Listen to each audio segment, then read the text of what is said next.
Bamroli road પર છત્રપતિ શિવાજી મહારાજની 396મી જન્મજયંતિના પવિત્ર પ્રસંગે ઓમ સાઈ મિત્ર મંડળ દ્વારા એક ભવ્ય રક્તદાન શિબિર અને પાલખી યાત્રાનું આયોજન કરવામાં આવ્યું હતું। આ કાર્યક્રમમાં મોટી સંખ્યામાં સ્થાનિક આગેવાનોએ ઉત્સાહપૂર્વક ભાગ લઈને રક્તદાન કર્યું હતું।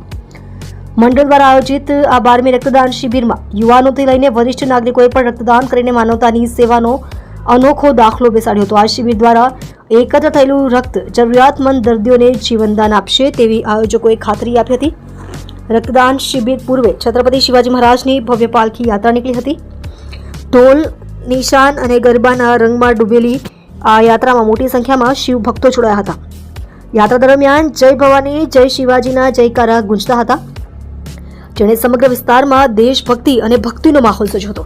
કાર્યક્રમમાં મુખ્ય મહેમાન તરીકે કેન્દ્રીય મંત્રી સી આર પાટીલ ઉપસ્થિત રહ્યા હતા। ઉપરાંત મુખ્ય અતિથિ તરીકે જિગ્નેશ પાટીલ, છોટુ પાટીલ, ડોક્ટર કે પટેલ, ધારાસભ્ય સંદીપ દેસાઈ, સોમનાથ મરાઠે અને જગદીશ પાટીલની વિશેષ ઉપસ્થિતિએ કાર્યક્રમને ગૌરવ પ્રદાન કર્યું હતું। આ કાર્યક્રમના નિમંત્રકોમાં રાજેન્દ્ર પાટીલ, ગોકુળ પાટીલ, શંકરકુમાર, વિકાસ પાટીલ, એકનાથ પાટીલ અને ગણેશ પાટીલનો સમાવેશ થતો હતો। તેમણે ઉપસ્થિત સૌ મહેમાનો અને રક્તદાતાઓનો આભાર માનીને આ પ્રકારના સમાજ ઉપયોગી કાર્યો ભવિષ્યમાં પણ ચાલુ રાખવાનો સંકલ્પ કર્યો હતો। આપ જોઈ રહ્યા છો ગુજરાતની સૌથી પહેલા ખબર આપતી Surat express news channel, director Rajesh મંગલેની સાથે।